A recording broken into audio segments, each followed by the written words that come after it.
దేవుని వాక్యం చదువుకున్నాం.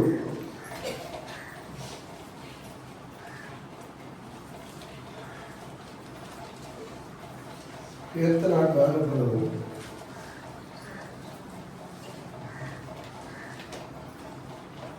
దావీదు మహారాజు ఈ కీర్తన దేవుని నామమును ఎరిగినవాడుగా, దేవుని రక్షణను బట్టి రక్షకుడి యేసు క్రీస్తునందు ఆయన సమీపమునకు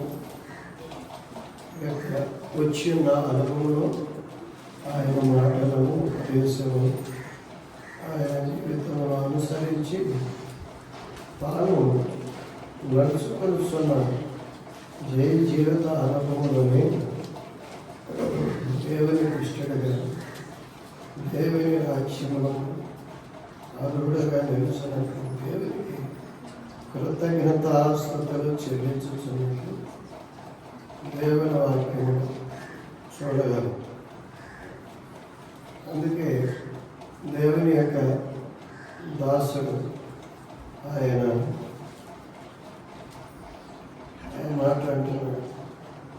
ఏమనంటే, నీవు సమీపమునకు, నీ రక్షణ సమీపమునకు వచ్చి అన్నటువంటి అనుభవం మాటను చెబుతుంది. అనేకులకు దేవుని మాటను లక్ష్య పెట్టిన వారు, దేవుని కార్యములను లక్ష్య పెట్టిన వారు, దేవుని రక్షణ వారికి దూరముగా ఉంటుంది ఆయన మాట కూడా అంటారు. అందుకే దేవుని రక్షకుడైనటువంటి దేవుని నామము ఆయనను ధరించి స్మరించుచు ఆయన రక్షకుని అనుసరించి నడుచుకొనుచున్న అనుభవం అది వరముగా ఆయన పొందినట్లుగా చెబుతారు. ఆ మాట చదువుకుని 119 చెప్తాను.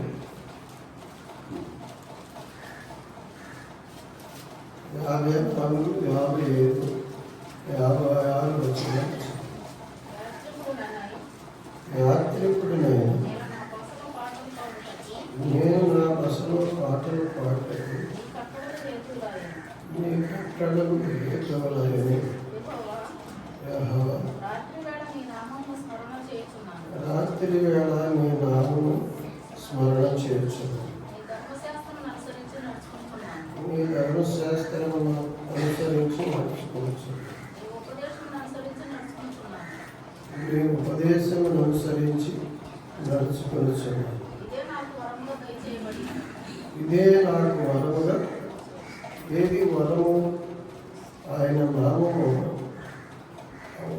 ఆయన మాటను, ఆయన నామమున సజీవులుగా సాక్షిగా నిలిచినటువంటి ఆయన జీవిత అనుభవం ధ్యానం చేస్తూ, స్మరణ చేస్తూ, దేవుని ఎరగని అంధకారంలో లోకములో రాత్రిలాగా ఈ పాపలోకములో పరలోకము కొరకు యాత్రికుడుగా ఆయన నామమును, ఆయన ధర్మమును, ఆయన సత్యమును అనుసరించి నడుచుకొనుచున్న జీవించుచున్న అనుభవమే అది వరముగా దయచేయబడింది.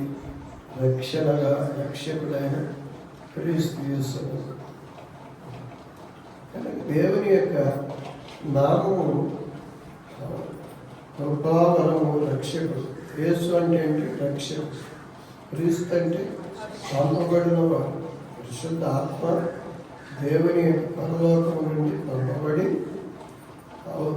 శరీరము ధరించి రక్షణ కలిగించినట్లు రక్షకుడుగా భూమి మీదకి వచ్చిన దేవుని నామమును గురించిన మాటను విని నమ్మి ఆ రక్షకుడును అందుకొని రక్షకునితో పాటు రక్షణ అనుభవం ఏంటంటే దేవునికి ఇష్టడుగాను, అవును సజీవుడుగాను, సజీవులు లోకం పరలోకము కొరకు ఈ లోకములో యాత్రికుడుగా నడుచుకున్న అనుభవమే రక్షణ. అందుకే ఆయన రక్షకుడు పరలోకము నుండి భూమి మీదకి వచ్చిన భూమి మీద మనుషుల ద్వారా మనుషులకు పుట్టినవాడుగా, యేసేపు ద్వారా మరీ పుట్టినవాడుగా, దేవుని ఆత్మ దేవుని వాక్కు మరీకు వచ్చి ఆత్మ గర్భము ధరించి పరిశుద్ధుడుగా దేవుని కుమారుడుగా దేవుడు అనబడిన నామములు, దేవుని క్రియలు, దేవుని మాటలు, దేవుని గురించి సాక్ష్యంతో సజీవుడుగా పాపాన్ని, మరణాన్ని, పాతాలను జయించి, అందుకే ఆయనను అనుభవం అనుభవించిన వారికి ఆయన వారి దేవుడు లక్ష్యం, వారు ఆయన ప్రజలు. అందుకే నేను అబ్రహాము దేవుడును, ఇస్సాకు దేవుడును, యాకోబు దేవుడునని యేసోపులో చెప్పుచున్నాడు. లోకాసువార్త 20:29.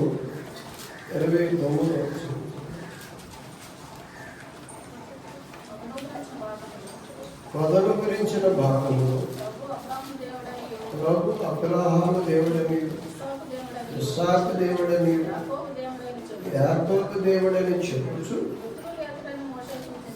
మృతులు లేతరని మోషే సూచించాడు. ఆయన సజీవుడికే దేవుడు కాదు, ఎవరికి దేవుడు? ఆయన సజీవులుగా, అవును సాక్షులుగా పరలోకం కొరకే భూమి మీద పరలోకంలో వచ్చినటువంటి క్రీస్తును గురించిన మాటలన్నీ విశ్వసించి క్రీస్తును అందుకున్నవాడు అబ్రహాము, ఇస్సాకు, యాకోబు. అందుకే అబ్రహాము గురించి మాట్లాడుతున్నాం ఏమనంటే, ఆయన వెతకి దేవుని మాట మరీ దగ్గరికి వచ్చినట్టు వచ్చింది. అది కారణం 15 మొదటి వచ్చింది. యెహోవా వాక్యము ఇవి జరిగిన తర్వాత వాక్యము ఆయన దగ్గరకు వచ్చింది. వాక్యం వస్తుందంటే ఎట్టొచ్చింది? విన్నాడంటే చెవులోకి విన్నాడు. ఆత్మస్వరం దేవుని మాట వచ్చిందంటే హృదయంలోనికి, జీవితంలోనికి వచ్చి ఆలోచించండి. నమ్మేను, అవును ఆయన నీతిమంతుడు, నీతిగా ఎంచి నీతిమంతులుగా తీర్చి. అది సజీవులంటే ఆయన మన పాపముల కొరకు పాపము లేని వాడిగా వచ్చి, అవును పాప జన్మము పరిశుద్ధాత్మ జన్మ ద్వారా, పాప జీవితము పరిశుద్ధ జీవిత అనుభవం ద్వారా, పాపాన్ని బట్టి పొందవలసిన మన మరణము, నరకం శిక్షను కల్పించి ఆయన మరణం ద్వారా పాతాళం నుండి తిరిగి లేపి సజీవులుగా లేపి పరలోకం చేర్చి, అందుకు ఆయన సజీవుడు. ఆయన్ని అంగీకరించి అందుకున్న వారు సజీవుడు. వాళ్ళకి ఈ వాక్యం సజీవమైనది, ఒట్టి మాటలు కాదు, అనుసరించి నెరవేర్పు అందుకుంటానికి సజీవమైనది. ఆయన సజీవుడు. సజీవులాత్మ మేము యాత్రికులము పరదేశమై ఉన్నామని దేవుడు దేనికి సెలిపి నిలవాలి ఆ పునాదులు వెళ్ళి పరలోకం కొరకు భూమి మీద నడుచుకుని ముగించారు. అందుకు వారి దేవుడు అనిపించుకుంటారు. ఫిబ్రవరి పత్రిక 11:9 విశ్వాసమును బట్టి అతడును సమాన వారసులైన ఇస్సాకు, యాకోబు అను వారిని గుడారములో నివసించుచు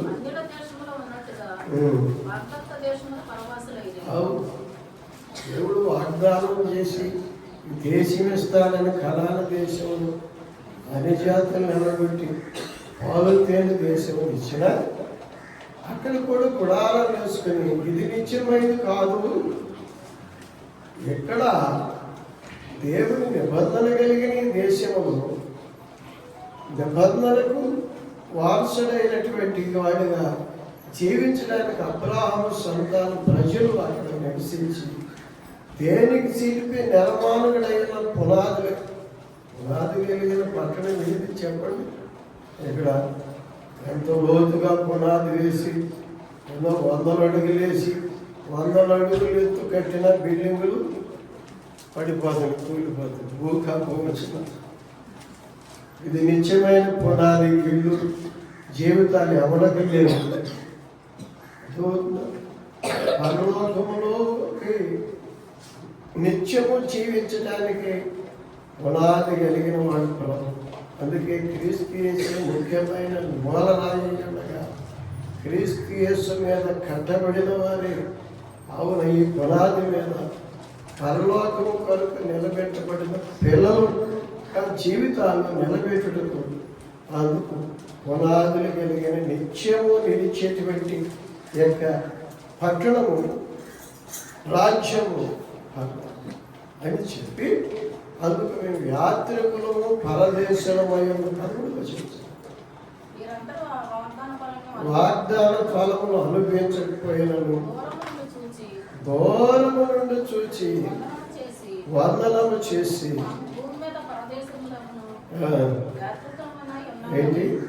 ఏంటి భూమి మీద పరదేశులు యాత్రి పరలోకం ఆ దేశం పాట పడతారు. పరలోకమే నీ దేశం. అయితే భూమి మీద ఏది నిత్యమైంది కాలేదని ఆ పరలోకానికి నడుచుకోవడానికి అభ్యంతరం కలిగించే అడ్డం వచ్చేది దేనినైనా వదులుకునేటట్టు, దేనినైనా మారుకునేటట్టు, దేనినైనా విడిచిపెట్టేటట్టు, దేని మీద నిత్యమైనది కాదని చెప్పి ఎన్నది ఆశ లేకున్నట్టు. తాత్కాలిక అవసరమే కానీ ఇది నిత్యమైనది కాదు అని ఆయన పరలోకం కొరకు విశ్వాస దృష్టితో చూసి యాత్రికులు పరదేశమని విశ్వాసము గలవారై మృతి పొంది వారు పరదేశం చేర్చబడ్డారు. ప్రభు చనిపోయి తిరిగి లేచిన వారు అక్కడికి చేర్చి చనిపోయిన వాళ్ళందరూ ఎక్కడికి వెళ్తారో తెలిసిన అక్కడికి వెళ్తారు. తెలుగుదేశం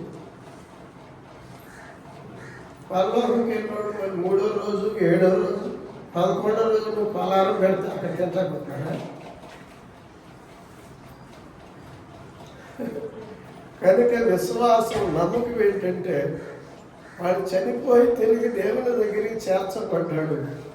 నేను చనిపోయినా తిరిగి లేచిన క్రీస్తు యేసునందు నేను చేర్చబడతాను అని విశ్వాసము గలవాడిగా అన్నాడు. సజీవులు ఆయన ఎందు విశ్వసించిన వారందరూ ఆయన ప్రజలు నేను సజీవుడే అక్కడికి చేరుతాను అని అనుభవం కలిగిన వారు ఆత్మతో ప్రభువుని ఆరాధించటం తప్పితే పరిశుద్ధుల విషయంలో ఆ విశ్వాసాన్ని అనుసరించే జీవిత అనుభవం తప్పితే అలారాలు పెట్టడానికి, ఫోటోలు పెట్టుకొని దండాలు పెట్టడానికి, పండగలు ప్రచారాలు చేయటానికి కాదు. అందుకే వీరు దేవుడు అనిపించుకుంటాను నేను సిగ్గుపడను అన్నాడు. సజీవులకే దేవుడు అనేవి లోకాసువార్తలు అన్నాడు. వారి పరలోకం కొరకే యాత్రికులు పరదేశులుగా నడుచుకున్నారన్నాడు. వీరి దేవుడు అనిపించుకోవటానికి నేను సిగ్గుపడను అమర్చను 16. అయితే మరి శ్రేష్టమైన దేశమును ఏ దేశం? తెలుగుదేశం, కాంగ్రెస్ దేశం, లేకపోతే అమెరికా దేశమా, ఆస్ట్రేలియా దేశమా? అమెరికా దేశస్తులు కాదు, ఆస్ట్రేలియా దేశస్తులు కాదు, ఇటలీ వాళ్ళు కాదు, క్రైస్తవులు ఉన్నారు. క్రీస్తు పరలోకపు వాడు, అందరూ పరలోక దేశస్తులు. కనుక పరలోకం నుంచి వచ్చింది ఈ దేశం యొక్క మేము క్రీస్తు. అవును, క్రీస్తు మాటలు అది పరలోకం యొక్క దేవుని యొక్క ఆత్మ ద్వారా పలుకబడిన మాట. క్రీస్తు పరలోకపు వాడు ఉన్నాడు.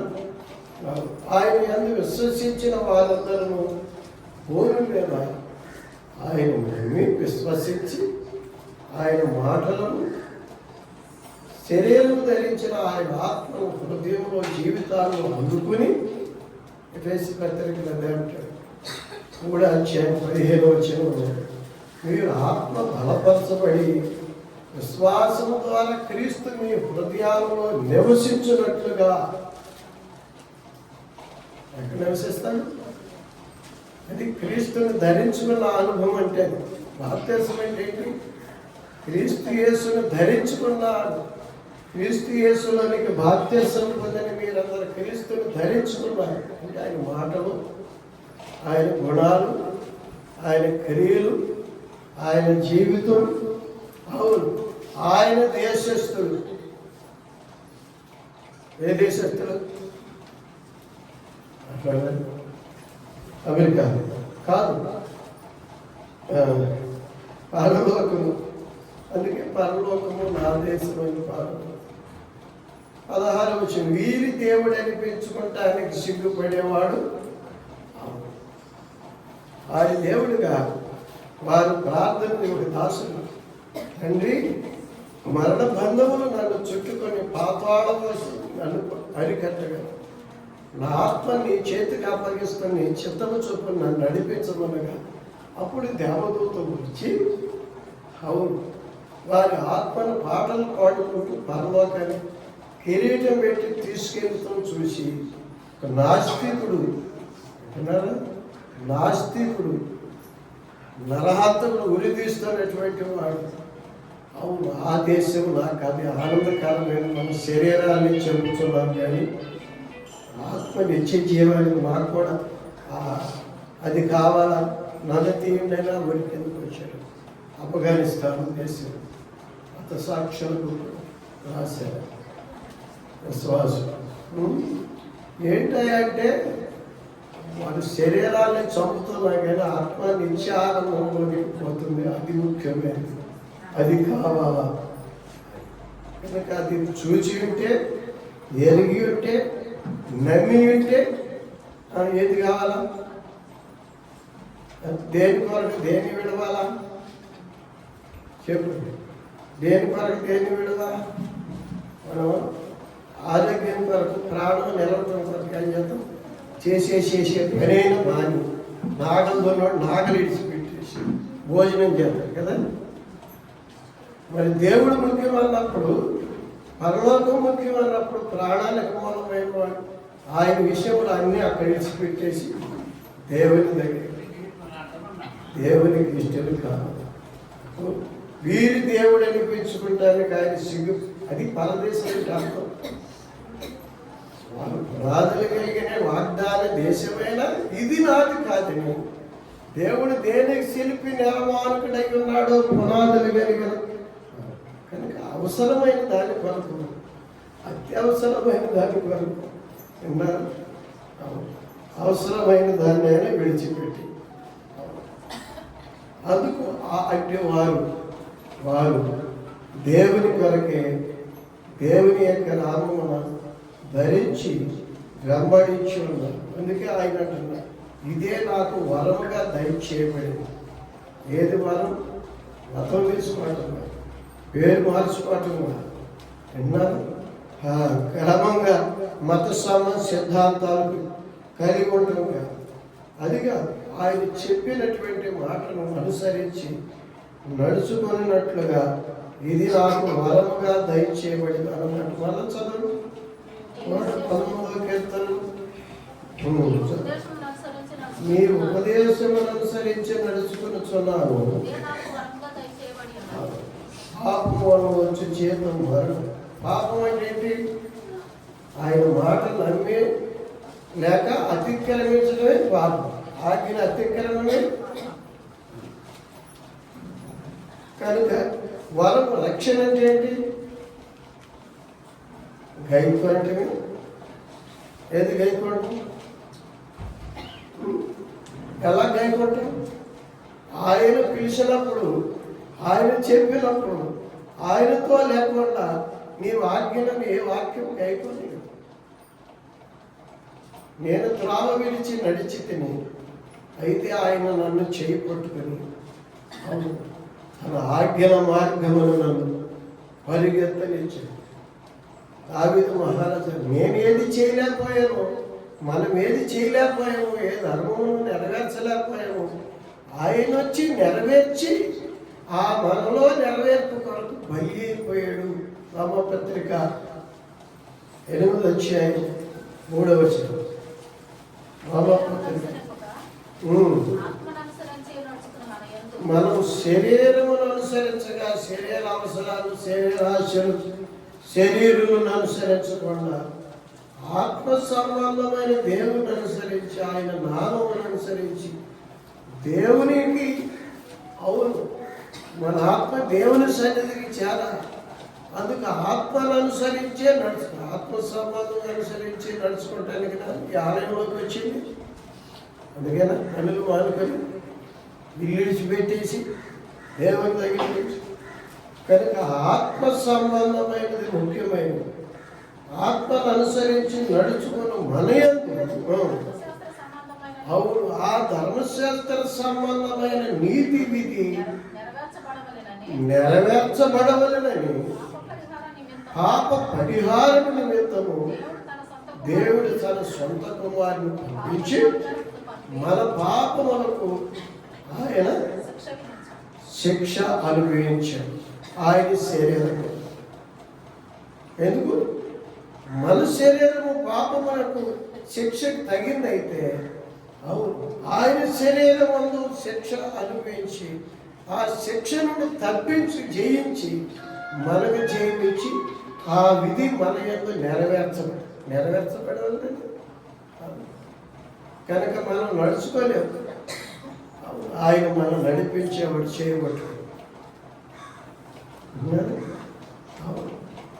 ఆయన మనం జయించలేము, ఆయన జయించాడు. ఆయన యందుండి మనం ఆయన జయాన్ని సంతరించుకుంటాం. అది కనుక మనం నది దాటలేకుండా ఉన్నాము. దాటడానికి నావను ఏర్పాటు చేశాడు. అందుకే ఆయన దాటినవాడు, జయించినవాడు, నడిచినవాడు, నడిపించేవాడు. అందుకే ఆయనను వెంబడించాలా, ఆయనను అనుసరించాలా. ఆయనే వరము అంటే ఏదో నమ్ముకుని మనం ఉండగాడ మనం ఉండటానికి, మనం అనుసరించేటంటే మనం అనుసరించడానికి, మన కులాన్ని, మన మతాన్ని, మన స్వార్థాన్ని, స్వకీయ ఇష్టాలను అనుసరించడానికి. అందుకే చెయ్యి పుచ్చుకుని నడిపించేవాడు అందుకు నీవు ఉండవు, మహిమలో చేర్చేవాడు నీవు ఉండవంటాడు. ఆసం అమర్చదు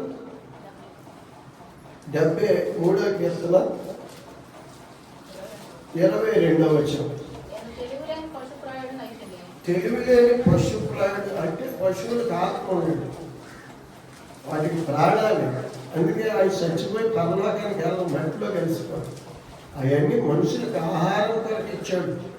పశువులు, పక్షులు ఆది కాలంలో ఉంటుంది.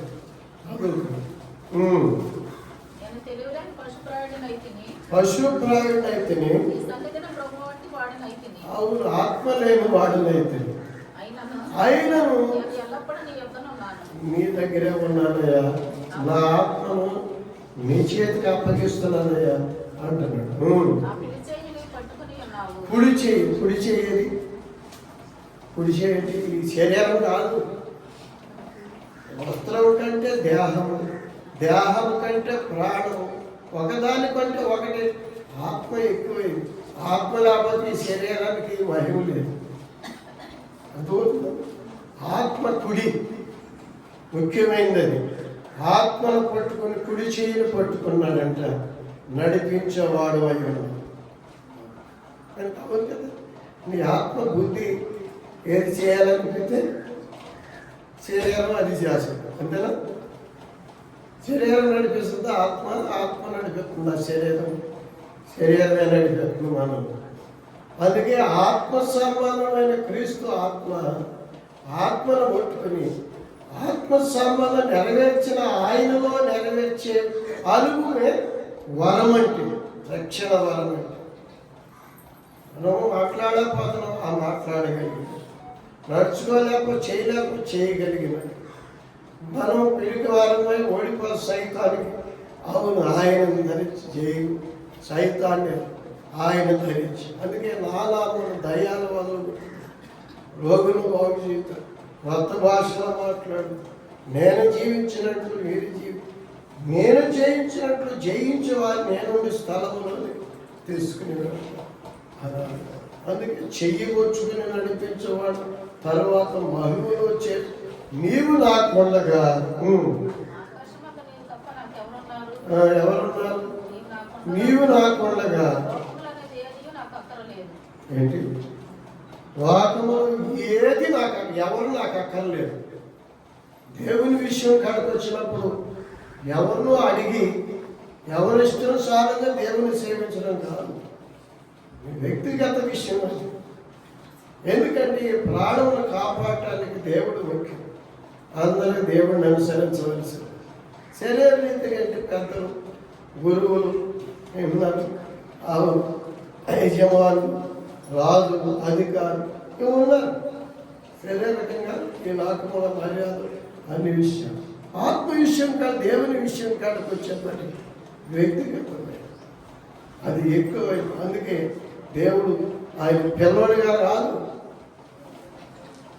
ఆయన శరీరధారిగా వచ్చి కానీ మన పిల్లోడిగా పుట్టిన సర్వాధికారిగా ఆయన రుజువుపరచబడ్డాడు. దేవుడుగా ఆత్మని పరలోకాన్ని చేర్చడానికి ముఖ్య కారకుడుగా, లోకంలో శరీరంలో కాపాడటానికి ముఖ్య కారకుడు. అందుకే ఆయన పుట్టినప్పుడు ఎక్కడ పుట్టాడు?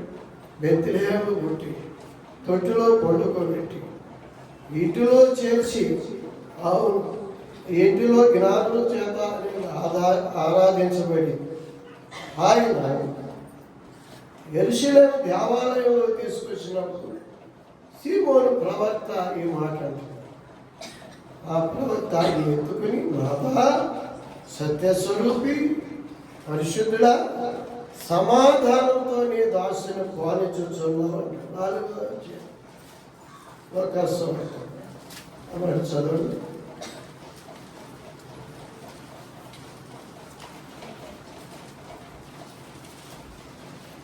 మన నిమిత్తమైన శిశువు మహిని పుట్టెను, చనువుగా ధరించిన శిశువు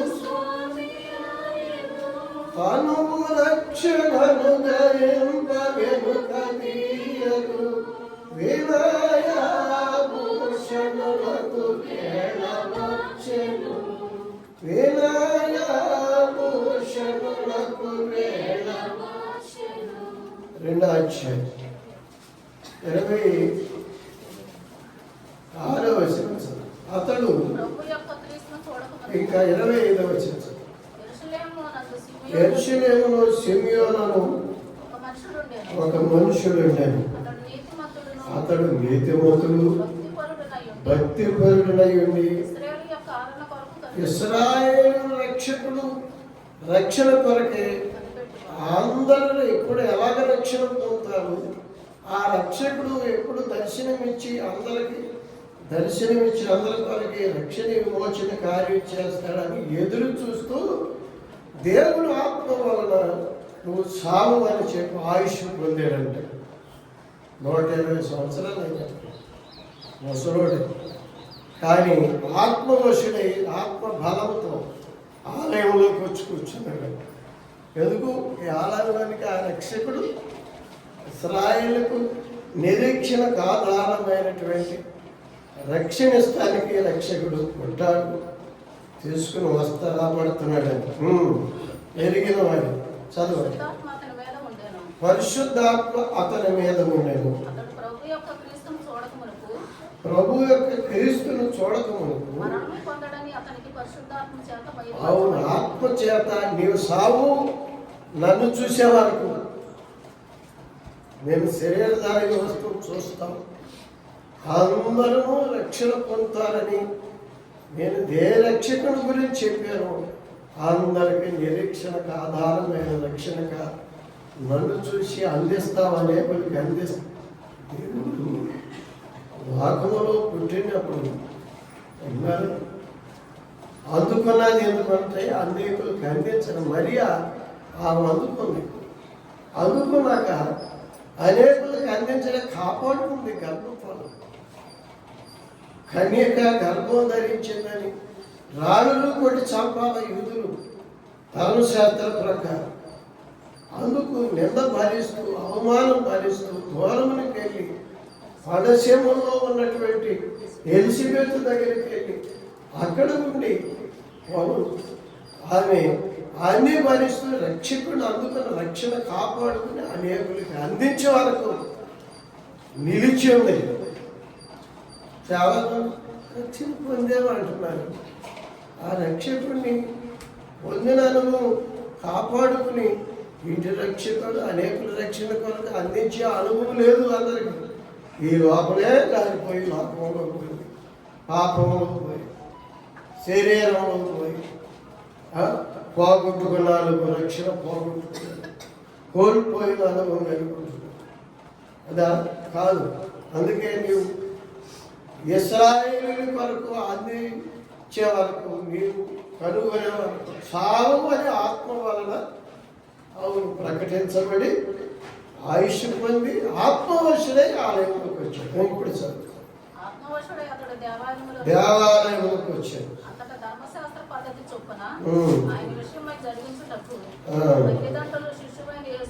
అవును యేసేపు మరియలు ఆ శిష్యులను యెరూషలేము ఆలయంలో తీసుకొచ్చాక వచ్చినప్పుడు ఎత్తుకున్నాడంట ప్రవక్త. ఎత్తుకుని ముద్దులు పెడుతున్నాడా పిల్లవాడని పిల్లవాడనుకుంటున్నారా? ఆత్మ ఆయన మీదకి వచ్చింది. నాదా ఆదుకునేటువంటి ఉన్నారా? సైతాను నుండి పాపము నుండి మరణము నుండి పాతాళమును తప్పించి ఆత్మ సంబంధమైనటువంటి నిత్య జీవానికి మూలం ఆధారమైన వాడు ఈయన అందుకోవటానికి అందుబాటులోకి వస్తానికి శిశువుగా వచ్చాడు. పండగ చేసుకుని పప్పలు తింటాక కొత్త గొడవలు కొనుక్కొని అల్లుళ్ళు పిలుచుకుని వెళ్తాక ఆరాధించడానికి దేవునిగా ఆదుకునే నాదుడిగా రక్షకుడిగా ఆత్మ దర్శనం పొంది ఆత్మ పరవశమై అంటే ఆత్మ దేవుని విషయమే. దేవుని మాట నమ్మితే మహోన్నతుని విద్యను అభ్యసించిన వానికి ఆత్మ పరవశమై దైవ దర్శనం పొందెను అని మాటలు ఉన్నాయి. సంఖ్యాకాండం 24:16-17 వచ్చిన దేవుని దర్శనం ఎట్లా వస్తుంది అనుకుంటారు? దేవుని మాటల ద్వారా ఆయన ఆత్మ ద్వారా ఆత్మ సంబంధమైన నామమును కనుగొనగానే అంటున్నాడు, నాదా సత్యస్వరూపి పరిశుద్ధుడా ఇప్పుడు నీ మాట చొప్పున సమాధానం. ఆయన హృదయంలో ఎక్కడ లేదు ఆదరణ వచ్చింది, సమాధానం వచ్చింది.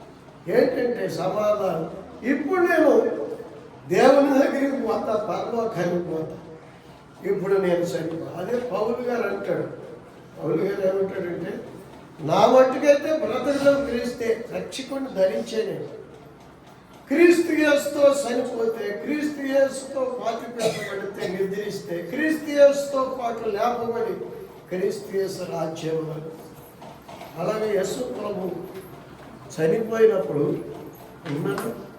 ఆయనను విశ్వసించి ఎదురు చూసిన ప్రవక్తలు పరిశుద్ధులందరూ ఆయన తిరిగి లేచి వారిని తిరిగి లేపి అడేసుకు చేర్చాడు.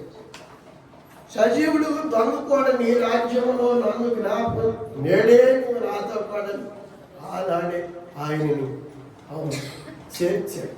అది ఆదరణ. సమాధానం అంటే అది దేవునికి ఎరగనటువంటి పాపం అడ్డమై ఉంటే పాపం వలన ఏ భేదం లేదు. అందరి పాపం దేవుడి మహిమను చూడలేక పొందలేక ఉంటే అవును దేవుని మహిమ ఆత్మ శరీరము ధరించి వచ్చి మన ఆత్మకు దర్శనమిచ్చి అవును ఆదుకునే ఆదరించే నాదుడి.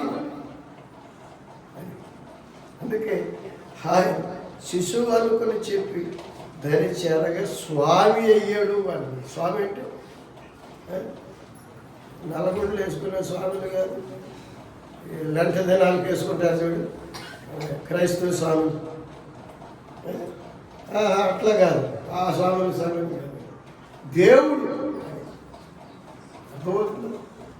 కనుక దేవుని యొక్క నామమున కనుగొని ఆయన ఇప్పుడు ఈ మాట అంటున్నాడు. నాదా 29 ఇప్పుడు నీ మాటతో సమాధానంతో దాసను 30 వచ్చింది 32 అన్య జనులకు నిన్ను బయలుపరచుటకు వెలుగుగాను నీ ప్రజలైన ఇశ్రాయేలులకు మహిమగాను సకల ప్రజల కొరకు సిద్ధపరిచిన రక్షణను నీ రక్షణను చూసా, రక్షకులను నీవు ధరించుకుని నీతో ఉన్నట్టు నువ్వు చూసావా? మాట్లాడలేదు, చూసావా? నీలోని రక్షకుడు ఉన్నట్టు నువ్వు వెలుగుదువా? సాధు సుందర్ సింగ్ గారు ఏమన్నాడంటే విన్నారు, ఆయన 16 సంవత్సరాలప్పుడు ఆయన నా హృదయంలోకి వచ్చాడు. నాలో నుండి బయటికి వెళ్ళలేదు, నాలోనే ఉండి నడుచుకుని నేను ఎరుగుదు అన్నాడు సాక్షి. నేనే ఎరుగుదు. 1979 జూలై 11వ తేదీ నా హృదయంలోకి వచ్చాడు, నన్ను ధరించాడు. అవును, ఆ ఆత్మ ద్వారా నా యొక్క శరీరంలో ప్రాణం అంతట్లో కాల్చబడిన అనుభవం నేను ఎరుగు. ఆనాటి నుండి అనుక్షణము అనుదినం ఆ తలంపు ద్వారాను, మాట ద్వారాను, క్రియ ద్వారాను తలపరుచుకుని నడిపిస్తున్నట్లుగా నేను ఎరుగు. నాకు ఇప్పుడు 68 సంవత్సరాలు. అర్థమవుతుంది? నీవు ఎరుగుదువా? ఆయన ధరించి ఉన్నావా? అది కనుక భక్తిహీనులు ఆయన రక్షణ వారికి సమీపంగా ధరించుకున్న అనుభవం లేదు. అందుకే ఆయన మాటను లక్ష్య పెట్టారు అని మాట అంటారు. ఈ కీర్తన దావీదు మాట. ఆ మాట వాళ్ళు ధరించలేదు కనుక, వారి అనుభవంలో లేదు కనుక, అందుకని ఆయన మాటల గురించి విమర్శిస్తున్నారు. ఆయన తల్లి లేకుండా తండ్రి లేకుండా పుట్టాడని, ఇంకా ఏదో అని అదని అపహాస్యం చేశారు. చాలామంది యేసు ప్రభువుల గురించి అపహాస్యం చేసే గుంపు ఉన్నారు. పండుగల మాసం చేసుకుంటారు, ఆచారాలు చేసుకుంటారు. అవమానపరిచే గుంపు ఉన్నారు. భక్తిహీనులై, భ్రష్టులై, పాపులై. ఆయన కూడా పాపి అన్నట్టు. ఆయన తాగుబోతుడు, ఆయన దొంగ, ఆయన వ్యభిచారి, ఆయన విగ్రహారకుడు, ఆయన మాంత్రికుడు అన్నట్లుగా మాంత్రికులు, విగ్రహార్థకులు, దొంగలు, నరహంతకులు ఆయన విమర్శిస్తారు. ఆయన లాంటి వాడు అనుకున్నారు. లక్ష్య పెట్టదు వారు. ఎందుకంటే వారు అనుభవంలో లేరు, వారు అందుకోలేదు. ఆయన మాట అంటారు. ఆ మాట చదువు.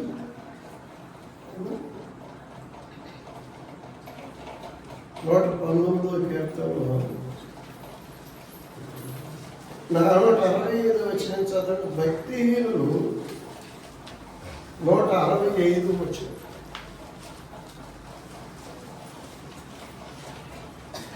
ఏంటి బైబిల్ మూసేశారు.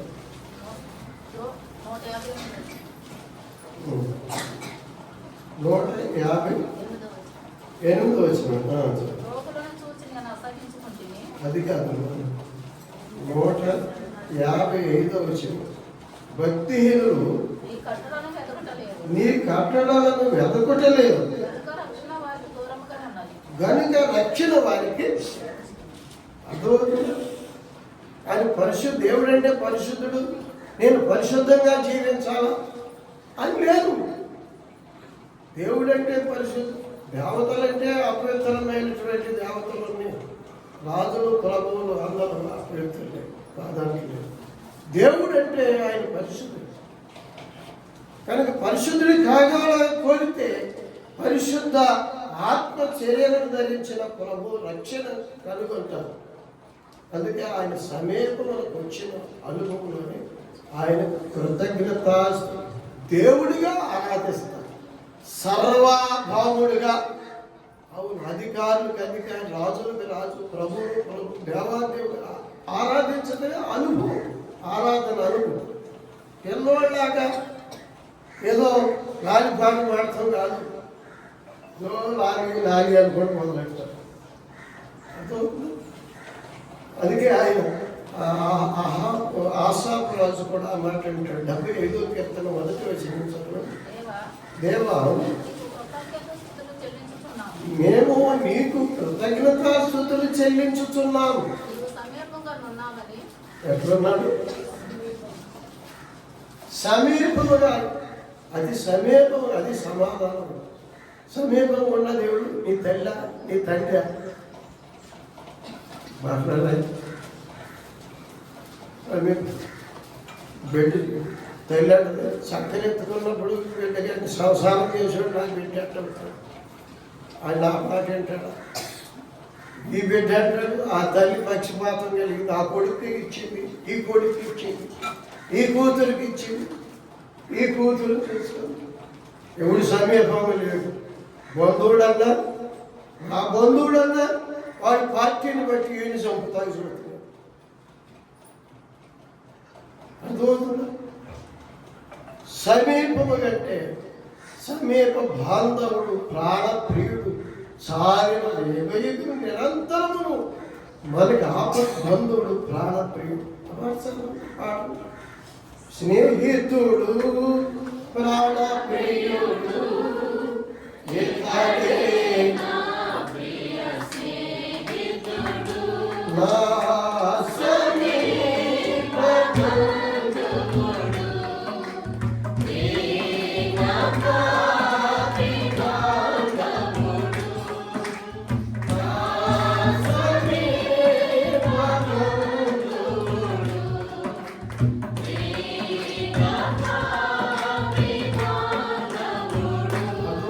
ఎవరికి? నాకే కాదు, మాకు. అంటే వ్యక్తిగతంగా, కుటుంబంగా, సంఘముగా, దేవునిగా అంగీకరించి ఆయన నామమున ఆయన ఆత్మ పొందినటువంటి, ఆయన జీవితము నియమముగా జీవిత అనుభవం పొందిన అందరిలో, అందరితో ముందును, అందరిపై ముందును, అందరిలో ముందును, అందరిని నడిపించి నేను చేసినట్టు వారి మధ్యన ముందు అన్నమాట. ఎఫెసీ పత్రిక, ఎఫెసీలకు రాసిన పత్రిక 4వ అధ్యాయం చదువు. 6వ వచనం చదువు.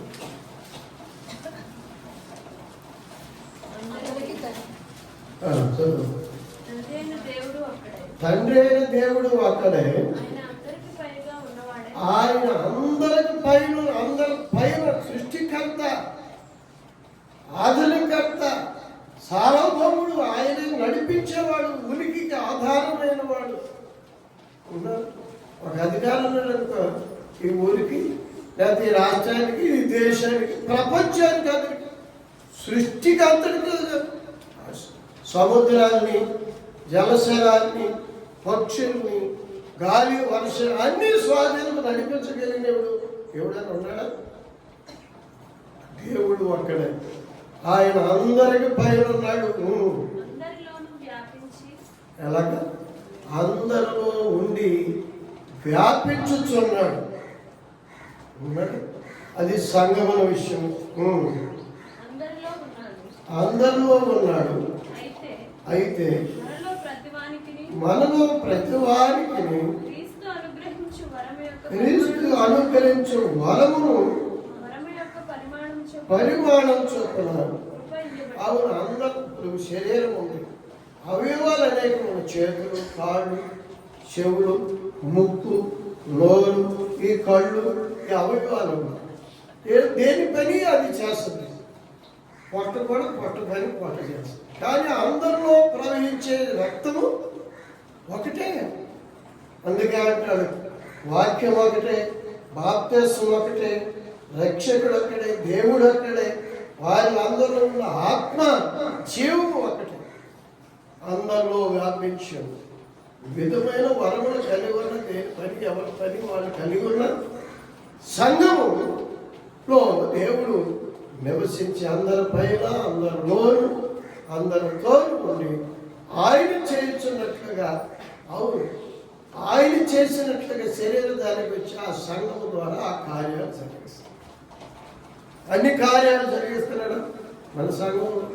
రోగులు, క్యాన్సర్ రోగులు బాగుపడిన వాళ్ళు ఉన్నారు, చచ్చిపోయి బతికిన వాళ్ళు ఉన్నారు. ఎందుకంటే దేవుడి సెలవు మీద దేవుడి కృప ఆయన ప్రభు చేసినట్టు ఉన్నారు. బిడ్డలేని బిడ్డలు పొందిన అనుభవం కలిగిన వారు, కుళ్ళిపోయిన శరీరము అనే శరీరంతో అవును నిలబెట్టబడిన అనుభవం కలిగిన వారు. అంతేకాదు ఆయన ఆత్మ సంబంధమైన వాక్యము జీవము అనుభవించి నడుచుకునేటువంటి మాదిరిగా నడుచుకుని, ఇదిగో దేవుడు నన్ను పిలుస్తున్నాడు, దేవుని దగ్గరికి వెళ్తున్నానని చెప్పినాడు. వాకాలు గాంధీకి హాస్పిటల్కి తీసుకెళ్తే అక్కడ నాకేం తెలవలేదు. విజయవాడ వెళ్ళాక అన్నయ్య ఫోన్ చేసి, నేను హాస్పిటల్ చూపించుకున్నాక అక్కడ మీటింగ్కి వెళ్తావా మర్చిపోయి, ఎక్కడికి వస్తావా అంటే ఇక్కడికి రాను అక్కడికి రాను, దేవుడు నన్ను పిలుస్తున్నాడు, నేను దేవుని దగ్గరికి వెళ్తున్నాను.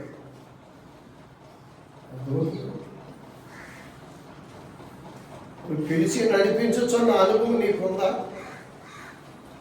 ఆయన అనుసరించు నడుచున్న అనుభవం ఉందా? ఆయనే ముఖ్యుడు.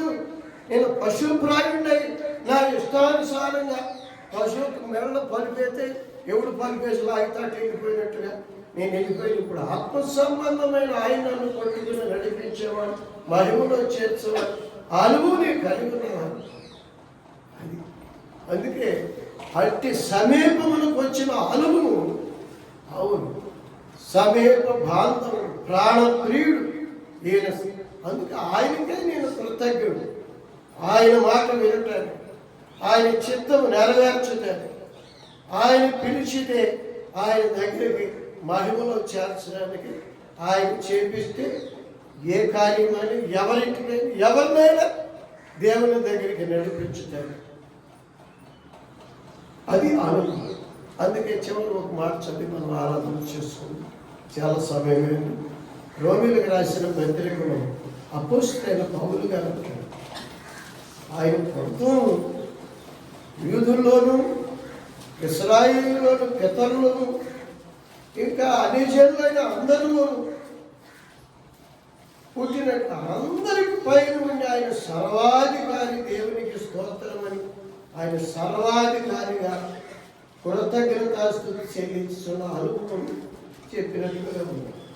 రోమపత్రిక 9వ అధ్యాయంలో 5వ వచనం, పితరులు వీరివారు శరీరమును బట్టి క్రీస్తు అక్కడ వీరిలో పుట్టాడు. ఎవరిలో? ఇశ్రాయేలీలో, ఆ యోధా గోత్రంలో దావీదు వంశంలో ఉన్నాడు. అప్పుడు యేసేపు మరియ ఆ యొక్క ప్రదానం చేయబడిన వారికి మరే పుట్టాడు. పుడతామైతే వారిలో పుట్టాడు.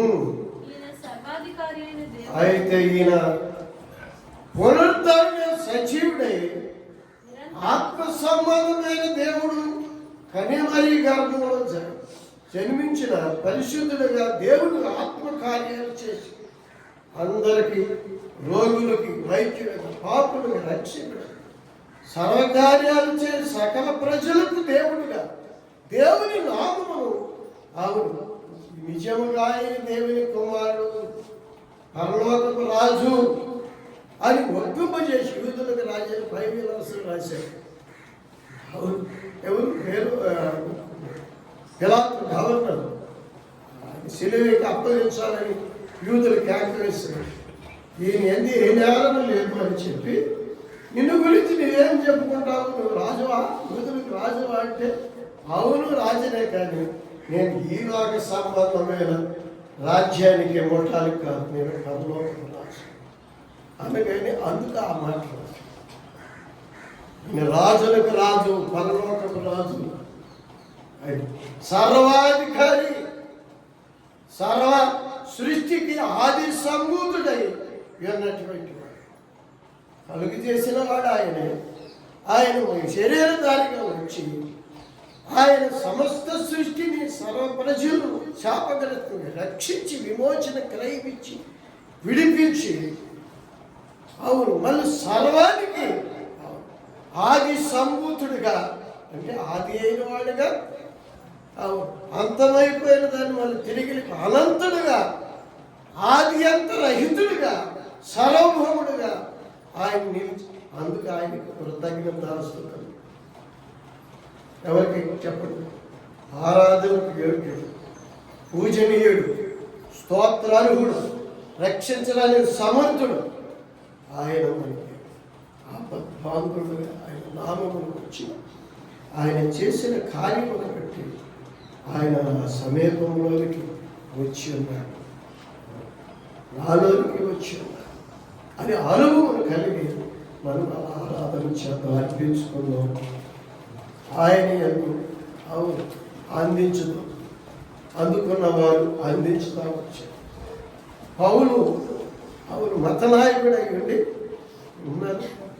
ఈయన అన్ని జనులతో కలిసి భోజనం చేస్తున్నాడని క్రీస్తును గురించి సంఘమును హింసించి దూషించాడు. చివరికి ఆయన శిలువ దర్శనం ఎదుర్కొని పొరల రాలిపోయి కళ్ళు కలపడకు, ఏం చేయమంటారు మీరు ఎవడబట్టి నేను యేసు ఏం చేయమంటారండి? నా నామం నీ పాపాలు ఒప్పుకొని కడుక్కొని బాప్తిసం పరిశుద్ధాత్మ వారు క్రీస్తుని అందుకున్నాడు. అందుకుని అనే జనులకు అవును బోధిస్తూ ఉండగా అనే జనుల మీదకి ఆత్మ దిగి, అందుకే ఆయన పుడుతూ అక్కడ పుట్టాడు. కానీ అవును రక్షణ విషయం కాడికి వచ్చినప్పుడు ఆత్మ సంబంధం అందరికీ బంధువు, ఆపద్బంధు అందరి పైన అందరికి రక్షణ, అందరి దేవుడని ఆరాధించుతున్న అనుభవం వ్యక్తిగతంగా సకల ప్రజలకు సిద్ధపరిచే రక్షణను నేను చూశాను అని మనం దేవుడి తర్వాత